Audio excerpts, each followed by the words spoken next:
Good morning, everyone. So, today I want to talk to us about Black history. And February rolls around every year, and we get excited about Black History Month.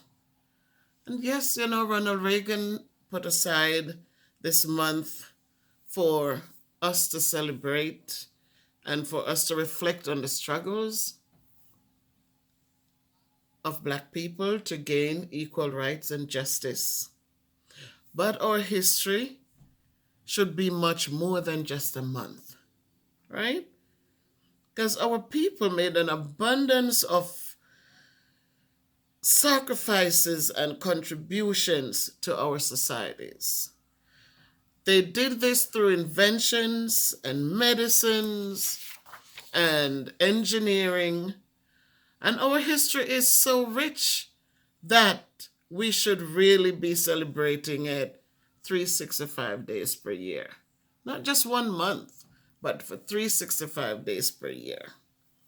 So we say Black history, and right away we think of the same people. Year in, year out, we talk and we write about the same handful of people. We talk about Rosa Parks. Yes, she was very vital to our history. We talk about Dr. Martin Luther King and the fights and and all that he gained. But let us not just settle for those there, because there are a lot more before they even came into play. So let us read more about our history and add more names to the list of those who fought and made it happen for us. Let us add names of those forgotten who fought along in the struggles and hardships, in the fights and victories. Black people, white people, Native Americans who supported and fought right along with our foreparents. And as we add those names of the fighters and the speakers, let us learn about our inventors who began their inventions way back in Africa. So we talk about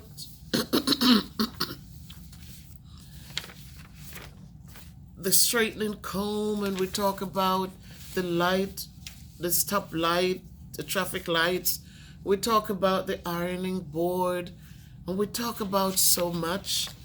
But let us talk about the other things that were created way back in Africa. Let us talk about the farming that started in Africa. People settling down, people using the skill to irrigate land so that they could farm. Let us talk about the trading that started right there in Africa, because as they farmed and as they moved and they built communities and they started different civilizations there, then they started trading the things that they were producing. So trading didn't start in America. Trading started way back with our foreparents in Africa. That's part of our history. Let us talk about math that came about because of trading. As people farmed and they creating their wealth, they had to find a way to keep track of what they were doing, and thus math was created. We know that boats were created there in Africa. Paper came from the papyrus plant. Writing, soap, the wheels, because our foreparents were wealthy people. Most of them were wealthy people. They rode around in chariots. And with chariots, they need wheels. And therefore, those things were created right there in Africa. Then we talk about the calendar, right? As they as they're farming, they needed a way to chart the movement of the sun, the constellations, and the moon. So they divided the year into 12 parts, and then that's how the calendar came about. 12 months, 12 parts. Then what about the tools? Today we have tools to do different things. But that didn't just come about because our foreparents created saws and nails and many iron and copper tools. Because remember, they were great architects and engineers. Remember, they built pyramids. They built all sorts of cities and empires and mosques and grand palaces, because we know that our foreparents were kings and queens. They were princes and princesses. So they were building. And as they built, and they were captured and brought here to America, they continued to build because the White House was built by our foreparents. Then we're not done, because look at medicines. Many treatments we use today started in Africa from the use of plants. Medicinal procedures, vaccinations, autopsies, limb traction, broken bone setting, all these things, brain surgeries, dental work, all of this started in Africa.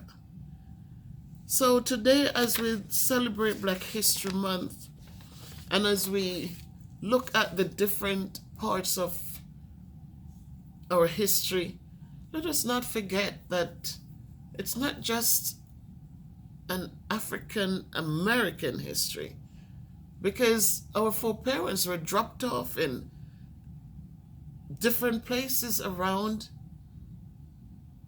like in Jamaica, in Trinidad and Tobago, in Barbados, in Puerto Rico, in Haiti. They were dropped off in these different places. And because they were dropped off there, they were treated just as badly as they were treated in America. In Jamaica, we have Nani and Kojo. They were brothers and sisters from Africa who fought for equality for the people who were there, who were captured and was under the Europeans' rule, with barely enough to eat. They needed a place to sleep. They were treated badly. They were beaten, just like they were treated here in America. You talk about Marcus Garvey, Paul Bogle, way before we had Dr. Martin Luther King. We had those people who were fighting for equality. So when we talk about Black history, let us remember it's not just America's history. Let us remember that our history didn't start with slavery.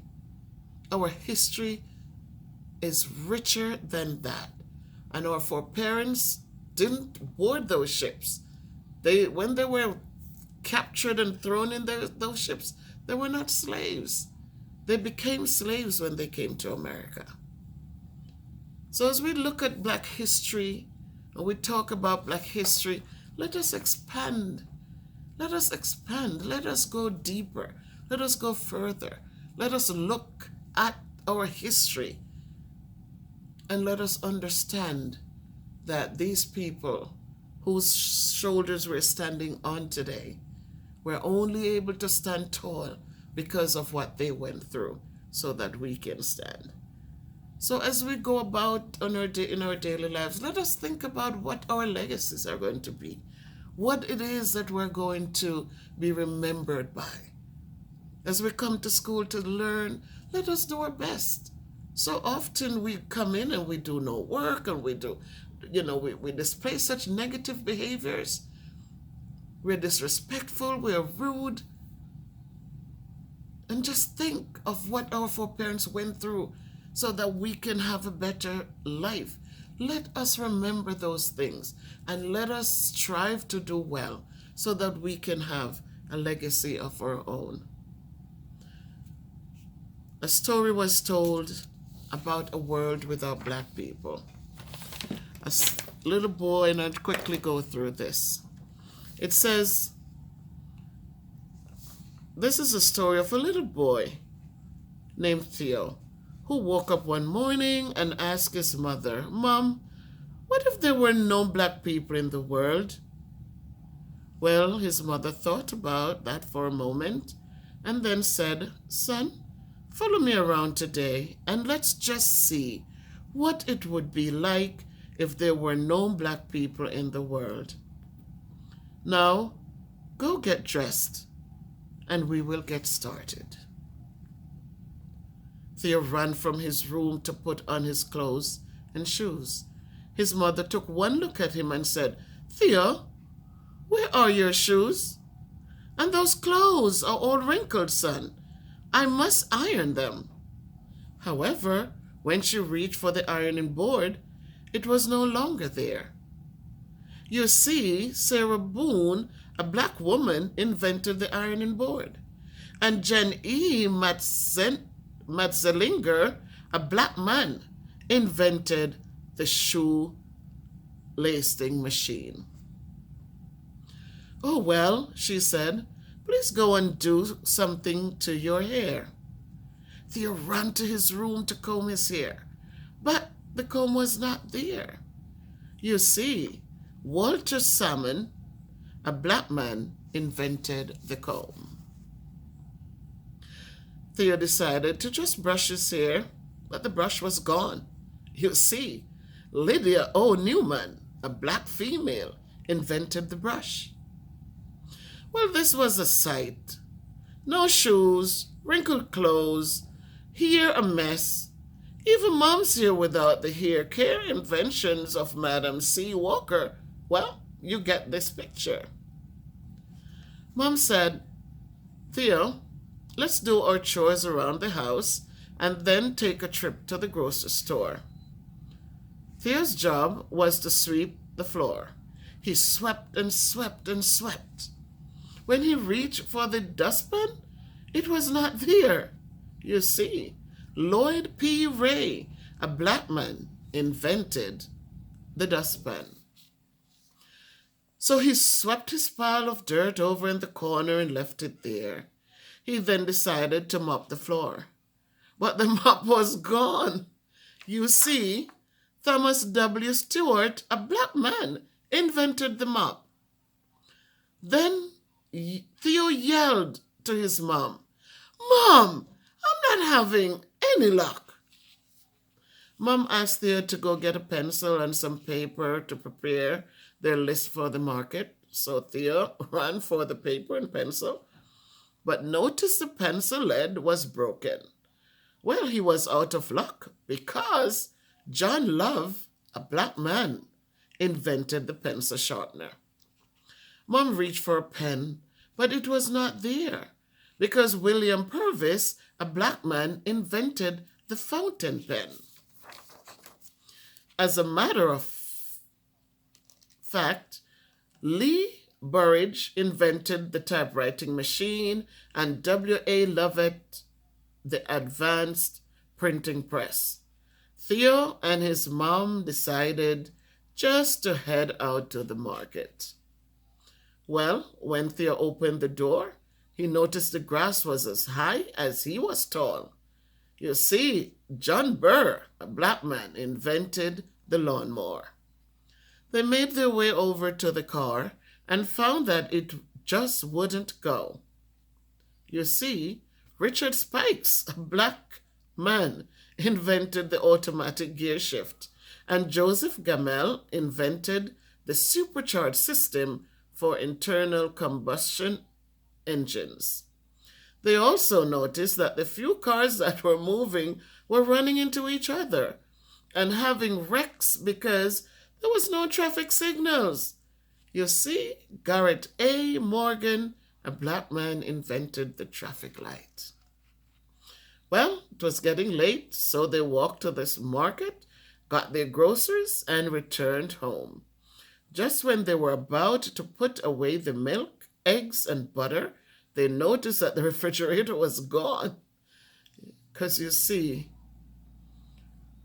John Standard, a black man, invented the refrigerator. So they just left the food on the counter.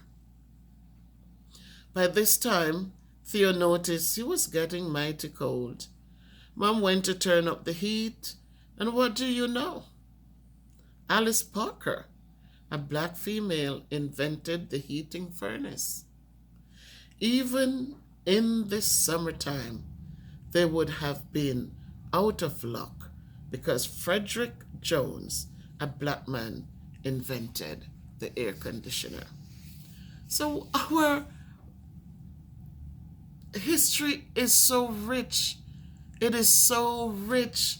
We need to learn about our history, not settle for just a few names, but go broad and wide and see what our foreparents left, and so that we can have richer conversations.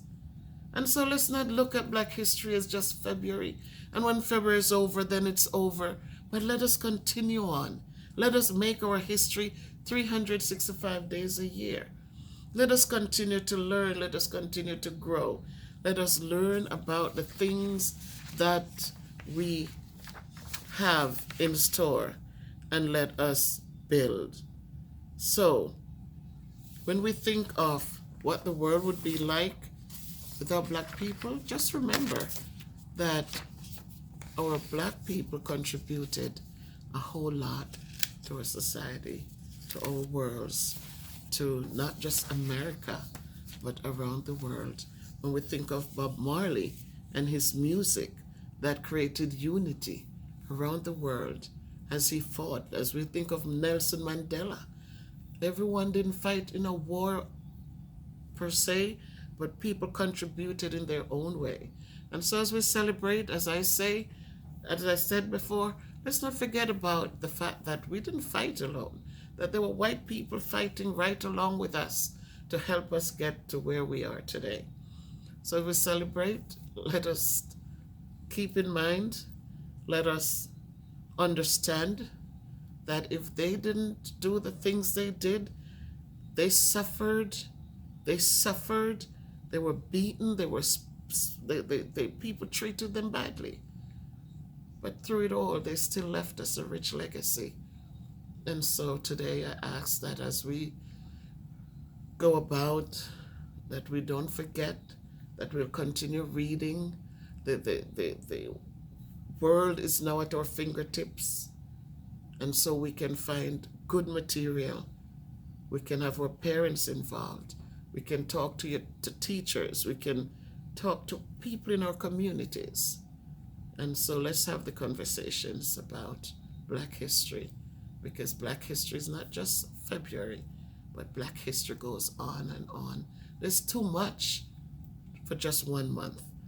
So let us continue on, and so that we are better people with legacies to leave behind. Thank you.